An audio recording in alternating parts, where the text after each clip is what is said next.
Hi நண்பர்களே, அஸ்ஸலாமு அலைக்கும். அனைத்து நண்பர்களும் எப்படி இருக்கிறீங்க? நல்லா இருக்கிறீங்களா?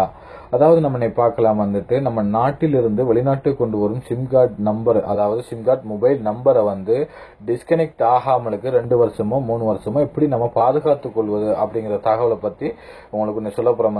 அதுக்கு முன்னாடி முக்கியமான தகவல் ஒன்று உங்களிடம் ஷேர் பண்ண வைக்கிறோம். என்னன்னு சொன்னால் நம்மளோட மணலேக்கர் பக்கம் பேஜ், அதாவது முதலே பேஜை நான் க்ளோஸ் பண்ணிட்டேன். பழைய பேஜ் நான் க்ளோஸ் பண்ணிட்டு புதுசாகவே அதே பேர்ல மணலேக்கர் பக்கம் சொல்லி நான் ஆரம்பிச்சிருக்கிறேன். நம்மளோட பழைய பேஜ்ல இருந்த பதிவுகள்லாம் புதிய பேஜ் ஊடாக நான் லோட் பண்ணி கொடுத்திருக்கிறோம். நீங்க புதிய பேஜ்ல பார்த்தாலும் உங்களுக்கு நிச்சயமாக விளங்கும். அதே மாதிரி நம்மளோட பதிவுகள் நண்பன் வெப்பூடாகவும் உங்களுக்கு பார்க்கக்கூடிய வாய்ப்பு இருக்குது. இன்ஷா அல்லாஹ் பார்க்கலாம். நம்ம போடக்கூடியது மணலேக்கர் பக்கத்திலையும் இருக்கும், அதே மாதிரி உங்களுக்கு நண்பன் வெப்பிலையும் இந்த பதிவுகள் உங்களுக்கு கிடைக்கும். நிச்சயமாக உங்களுக்கு பார்த்து தெரிஞ்சு கொள்ளக்கூடிய வாய்ப்பு இருக்குது. இப்போ நம்ம பார்க்கலாம் இந்த சிம் கார்டு பிரச்சனையை பத்தி. பட் இப்போ சாதாரணமாக நீங்க அதாவது ஸ்ரீலங்காவில இருந்தோ இந்தியாவில இருந்தோ வெளிநாடு வாரீங்க, அதாவது சவுதியோ கட்டாரோ எந்த நாடோ நீங்க வாரீங்க.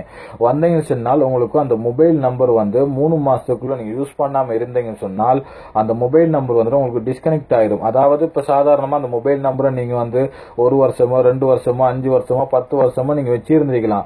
பட் அதுக்கப்புறம் நீங்க இங்க 3 மாசம் நீங்க யூஸ் பண்ணாமல் இருப்பீங்கன்னு சொன்னால் அந்த சிம் கார்டை அவங்க டிஸ்கனெக்ட் பண்ணிட்டு அதுக்கப்புறம் 2 மாசம் வெயிட் பண்ணுவாங்க. அதே நம்பரை நீங்க எடுக்க வருவீங்களா அப்படின்னு சொல்லி அவங்க வெயிட் பண்ணுவாங்க. பட் நீங்க அந்த நம்பர் எடுக்க போகலன்னு சொன்னால் 1 மாசம் அடுத்த இன்னொரு மாசம் வெயிட்டிங்ல போடுவாங்க. அதுலயே நீங்க போகலன்னு சொன்னால் 6வது மாசம் அந்த சிம் கார்டு வேற ஒரு ஆளுக்கு கொடுத்துருவாங்க. சரிங்களா? வேற ஒரு ஆளுக்கு கொடுத்தாங்கன்னு சொன்னால் அந்த நம்பரை இப்ப சாதாரணமா நீங்க அந்த நம்பரை யூஸ் பண்ணும் போது உங்களோட ஃப்ரெண்ட்ஸ் மாருக்கு, வீட்டில் உள்ளவங்களுக்கு, தெரிஞ்சவங்க தெரியாதவங்களுக்கு அந்த நம்பரை கொடுத்துருப்பீங்க. பட் உங்களுக்கு கால் பண்றவங்க அந்த சிம் கார்டு யார் எடுத்துட்டு போனாங்களோ அவங்களுக்கு தான் பண்ணுவாங்க.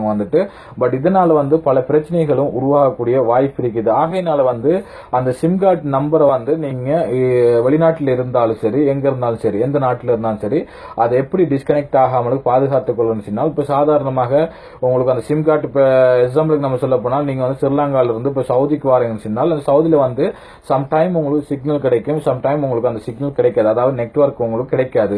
நெட்வொர்க் கிடைக்காம இருக்கிறதுன்னு சொன்னால் நீங்க என்ன செய்யணும் சொன்னால் அதை செலக்ட் பண்ணணும். எப்படி செலக்ட் பண்ணணும் சொன்னால் நீங்க செட்டிங் போயிட்டு, அதாவது உங்க சிம் கார்டு, அதாவது ஸ்ரீலங்கா சிம் கார்டு நீங்க இருக்கணும், எந்த நாட்டில் இருக்கிறீங்களோ அந்த நாட்டில் அந்த மொபைலுக்கு போட்டுட்டு நீங்க என்ன செய்யணும் சொன்னால் நீங்க செட்டிங் அதுக்கப்புறம் டேட்டா யூசேஜ் அப்படின்னு சொல்லி அதை நீங்க ஓபன் பண்ணுங்க. ஓபன் பண்ணீங்க சொன்னால் மொபைல் நெட்வொர்க்னு சொல்லி உங்களுக்கு இந்த இதுல வரும். பட் ஒவ்வொரு மொபைலுக்கும் ஒவ்வொரு மாதிரி நீங்க பார்த்து அதை அந்த செட்டிங் எடுத்துக்கொள்ளணும். அதாவது இப்ப எனக்கு இந்த மேலுக்கு வலது பக்கம் மூலையில இந்த 3 டொட்டை நான் டச் பண்ண கைக்கு எனக்கு இந்த பாருங்க மொபைல் நெட்வொர்க் அப்படின்னு சொல்லி வருது.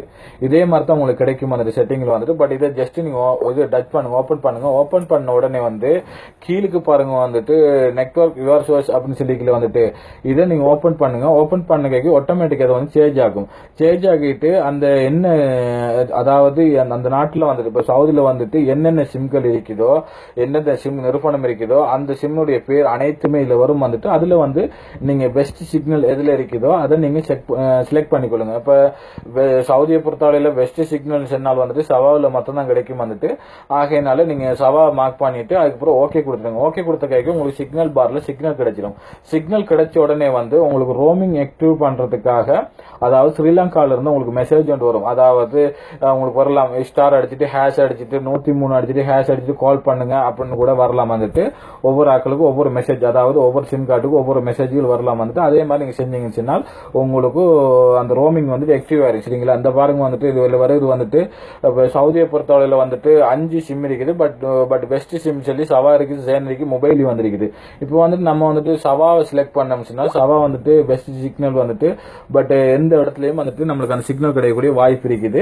பட் இப்ப நம்மளுக்கு இதுல விஷயம் முடிஞ்சிருச்சு. அதுக்கப்புறம் நீங்க அந்த சிம் கார்டு டிஸ்கனெக்ட் ஆகாமலுக்கு பாதுகாத்துக் கொள்றதாக இருந்தால் இப்போ உங்களுக்கு ரோமிங் ஆக்டிவ் கொடுத்துருப்பீங்களா, அதாவது உங்களுக்கு அந்த சிக்னல் கிடைச்ச உடனே உங்களுக்கு ஒரு மெசேஜ் வரும்.